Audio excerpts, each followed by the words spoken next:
Hey guys, Brendan here from Exotic Diecast, bringing you guys a video that was probably the most requested video I've had on the channel so far, and that is whenever I'm doing reviews on my diecast cars, a lot of them are different than what's stock by having black accenting on the mirrors or black wheels. For example, I'll grab my Mercedes. So with the AMG GTS like this didn't come like this. It came yellow, but I painted the wheels, the spoiler, the mirrors came like that, and the emblem.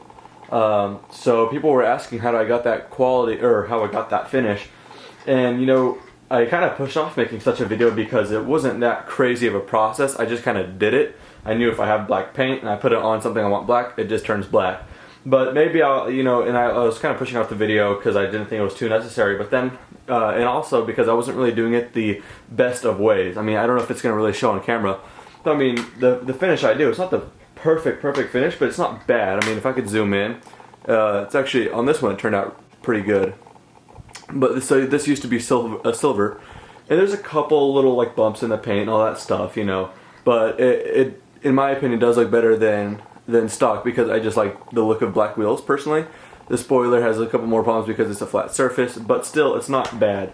And if you're wanting to change up a look on your car somehow, then it's not too bad of an idea. So the spoiler and all that kind of stuff.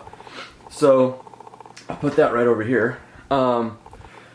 So people were asking because they saw these cars that almost every diecast collector owns, but they saw that mine were different because I painted some things, and they maybe want to do the same thing.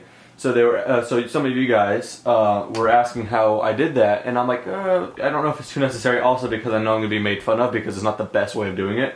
But I'm going to go ahead and show you guys on this example. This is a Maisto 1/18 scale Lamborghini Murcielago Roadster. I saw it at a grocery store for $10, so this is a perfect example. Plus, that gray would look a lot better with black wheels anyway. So, the most expensive car I painted the wheels, if I look around, it was probably like $30. I really don't paint expensive ones. I like to keep them as is. And usually the expensive ones will come with black wheels anyway. But anyway, so this is a good example. This is like the kind of cars I like to change things up on. So we're going to go ahead and do it. So, yeah, I'm sure some of you guys out there might know a thing or two about paint. And you guys are going to say, no, that's the wrong paint and all that stuff. Yeah, I know. This is more for canvas and stuff like that. That's the only black paint I have. But for example, so this is $5 paint for canvas painting. But I'm using this for $10 cars, so it's not that big of a deal. I am wanting to get a $300 Pagani Huayra with like silver wheels in white, but it doesn't come with the black wheels. When I get that one, I will paint that one if I get it later down the road. And that one, I'm going to really take my time and use a good bottle of gloss paint, and I'll make a video on that when that time comes. But for now, we're going to go ahead and get to this. Okay, so the type of paint I'm using here, I'm honestly kind of forgot. It's the company, well, you could just look at that. So, I don't even know, Basaka, I don't know, it's covered here. But it is acrylic color, yada yada. I really don't know what I'm talking about when it comes to paint. I just know I put black paint on a piece of my car and it's black. So anyway, this is the paint I'm using. You could use, honestly, I think whatever kind of paint. I've used spray paint with good masking. I've used a $50 bottle of paint for model cars specifically, and then I use this for canvas. And you know what? It's black paint. So I don't need to hear it from some of you guys and say that's the wrong paint. You know, I just do what works. So what I'm going to do is just put a piece of this paint. You actually, you use a lot less than you think you would. So I just put a little bit for now. Do that, and then since I have two different kinds of paintbrushes here, one's thinner. I don't even think I'm going to be needing this one, but this is like for like smaller kind of tough spots, and then this was just a thicker one that will cover more at once. So I'm going to put the thinner one aside for now, and we could just go ahead and zoom in. And I'm just going to roll up my sleeves and we'll just get to it. So usually with me, it takes about 2 coats, I guess you could call it a coat at a time. So I'll just get some paint and I'll just kind of go over it. And yeah, on this example, I'm not too, you know, crazy about the detail. And I'm going to just cover up the little Lamborghini logo. Plus it's too small and it's not even that good of a logo and good detail. So I'm just going to go ahead and paint over it. It's going to look better regardless.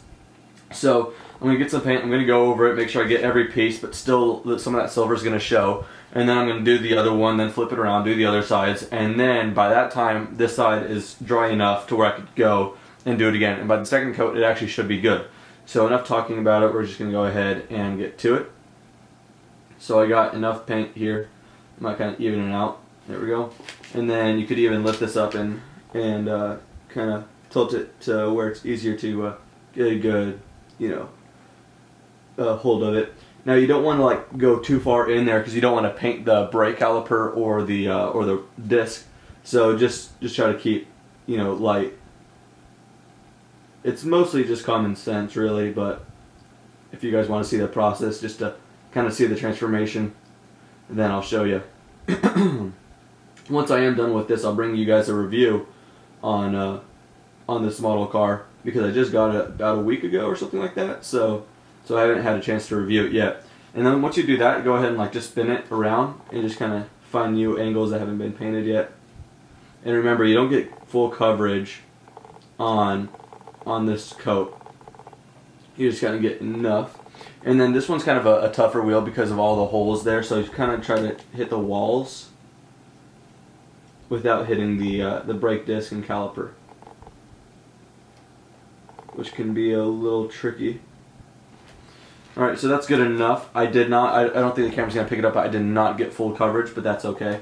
So I'm going to roll it this way and start with the back wheel. Now this has a deeper, like right in here, the paintbrush can go completely in there. So you just have to make sure, let me try to zoom in a little bit. There we go. So yeah, you have to go a little deeper in there and you can just start covering up. Okay, and fast forward just a couple minutes and I finished the first layer on all four wheels. So from the cameras, from the camera it probably looks like it's all blacked out and it's all done.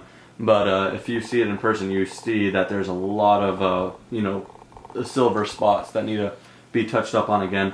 So 2 coats should do it. So I already finished this. I don't know if the sun's hitting it or not, but let's see if I could. There we go. So as you can see, it looks blacked out on camera. But yeah, we still have ways to go to get it to be good enough for display and everything like that, because it is obviously not perfect.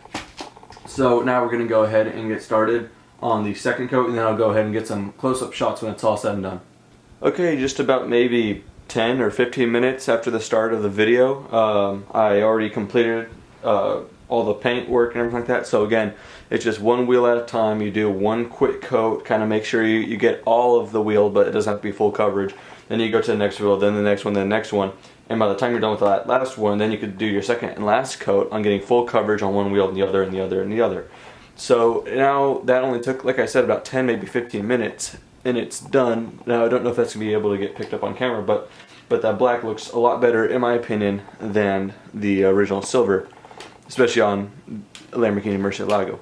But I mean, hopefully you guys pick it up. These wheels were a little tougher, and it doesn't look that great right now. When it dries, it gets like a nice kind of satin flat look. Right now it's still kind of in like the drying phase. But these wheels were actually really tough because of those like wheel arches. Usually it's much easier.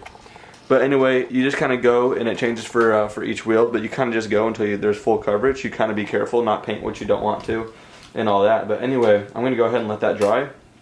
And then when it is dry, I'll go ahead and give you guys a review on this model car, just because I haven't done it yet. And this is a really nice model car, especially for its price. I don't know if you're going to be able to find it for the same price. But anyway, by the time you're watching this, chances are, with not too long after, there's already a video of the review. And if that's the case, I'll go ahead and link it right now.